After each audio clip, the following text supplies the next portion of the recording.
আজকের ক্লাসে আমরা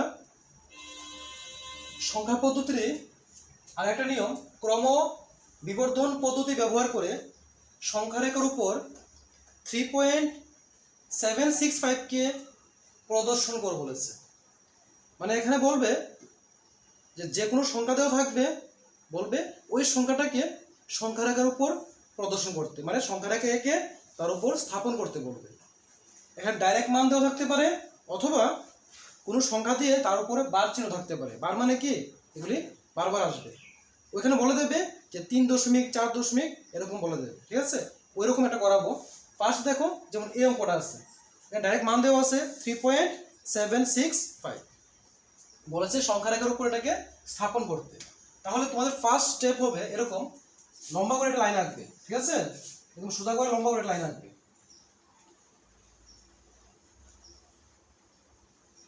দুই দিকে এরো দেবে, যার শেষ নেই।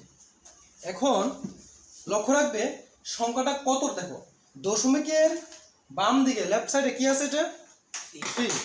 তাহলে তুমিও একদম এই সংখ্যা রেখার লেফট সাইডে দাগ দিয়ে 3 লিখবে, বুঝলে? তারপর থেকে 10টা দাগ দেবে 3 সেম ডিস্টেন্সে, একটা দিয়েছে তো। তাহলে দেখো এখানে হবে 3.1, তারপর হবে 3.2, এরকম করে চলতে থাকবে। 3.2, 3.3, 3.4, 3.5, 3.6, 3.7, 3.8, 3.9, 3. তারপরে 9 এর পর কি হয়ে যায়, 4 হয়ে যায়, ঠিক আছে? 4.0 হয়। 3.1 লিখলাম, তারপর কি হবে 3.2, 3.3, এইভাবে বসাতে থাকো।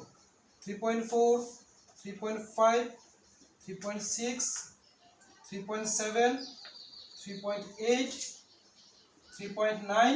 দেখো 39 পরে কত হয়, 40, মানে 4.0 হয়ে যাবে 4। 4.0 মানে কি 4। ক্লিয়ার? দাগ দিলাম আমরা। আবার বলছি ফার্স্ট কি করব, এখানে যে সংখ্যাটা আছে সেই সংখ্যাটাকে লেফট সাইডে লিখবো।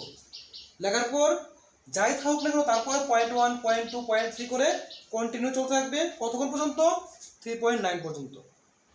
আর 9 এর পরে কি আসে, মানে 3.9 এর পরে আসবে কি 4.0, মানে 4। ক্লিয়ার? এবার দেখো, এবার আমরা কি ফাইন্ড আউট করব। দেখবো যে 3 থেকে শুরু করেছিলাম, এখানে পয়েন্টগুলি আছে, তো ঠিক পয়েন্টের পরের ডিজিট কত, এখানে 7। তাহলে 3.7, এই সংখ্যা রেখার উপর দেখো 3.7 কোথায় আছে, পেয়েছো বুঝে? 3.7 কোথায় আছে, এটা 3.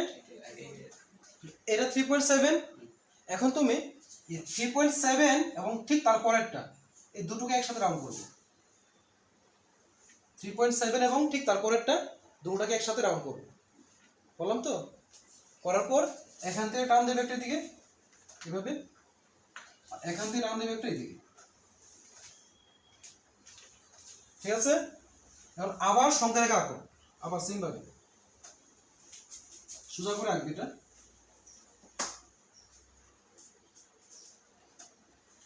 দেখো তাহলে শুরু হয়ে কত দিয়ে, 3.1 দিয়ে, 7 দিয়ে না, তো এখানে তুমি 3.7 লিখবে। 3.7 লিখলে ক্লিয়ার তো? আর 3.7 এর পর থেকে আবার সেম আগের মতো, যেমন 3 ছিল, 3 এর পর কি লিখেছিলাম, 3.1 লিখেছিলাম, 3.2 লিখেছিলাম, এরকম লিখেছিলাম। তো এখানেও সেম কন্ডিশন, 3.7 আছে তো, 3.7 পর থেকে দেখো 3.7 তো আছে, ঠিক আছে? সাথে কি বসাবো, 1, ঠিক আছে? তারপর দেখো 3.7 সাথে কি বসাবো, 2, এভাবে বসিয়ে যাও। 3.7 সাথে 3 বসবে, 3.74,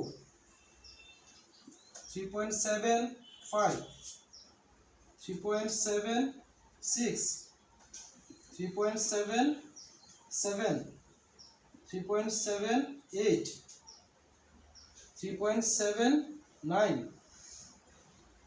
3. দেখো দিয়ে লক্ষ্য করো তো, 3.79 তারপরে কি আসবে,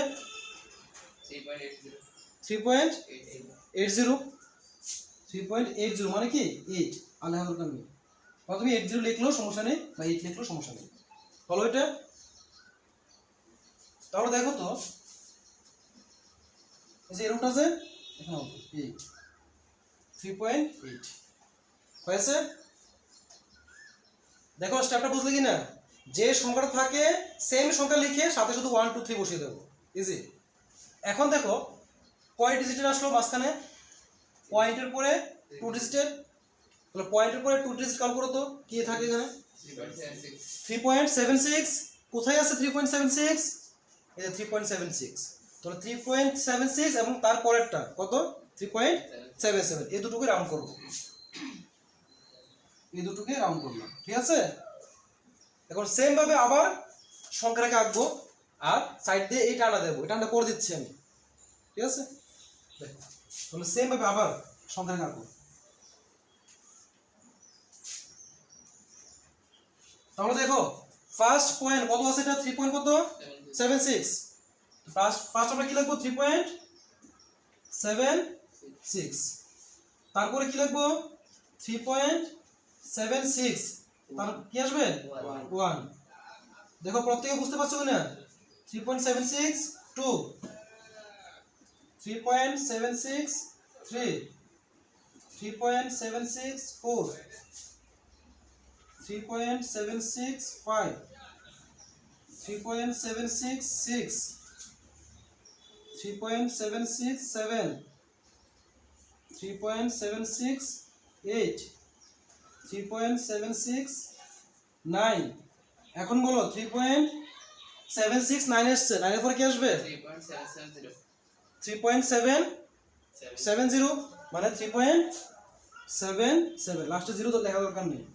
দেখো তো মিললো কিনা, 3.76 তে শুরু হয়েছিল, কোথায় এটা এখানে না, টান দিয়ে দাও, 3.76 তে শুরু হয়েছিল, শেষ হয়েছে কোথায় 3.77, মিলেছে। 3.76 থেকে শুরু হয়েছিল দিলাম আর শেষ হয়েছে 3.77, হলো তো। এখন দেখো মাঝখানে কয় ডিজিটের, পয়েন্টের পরে 3 ডিজিট, দেখো তো ওখানে 3 ডিজিট কত আসে 3.765 আছে কিনা, কোথায় আছে দেখো তো 3.765, যা ছিল অ্যাকুরেট মান পেয়ে গেলাম না আমরা, তাহলে এটাই আমাদের আনসার 3.765, শুধু এটা। এখন শুধু এটাকে কাউন্ট করব, কারণ আমি আনসার পেয়ে গেছি, ক্লিয়ার, বুঝলে, যেহেতু 3.76 পেয়ে গেছি এটা আমাদের আনসার। তারা বলেছিল সংখ্যারেখার উপর এই নাম্বারটাকে স্থাপন করতে বা প্রদর্শন করতে, আমরা প্রদর্শন করে দিলাম, এতটুকু করতে পারে অঙ্কটা হয়ে গেল।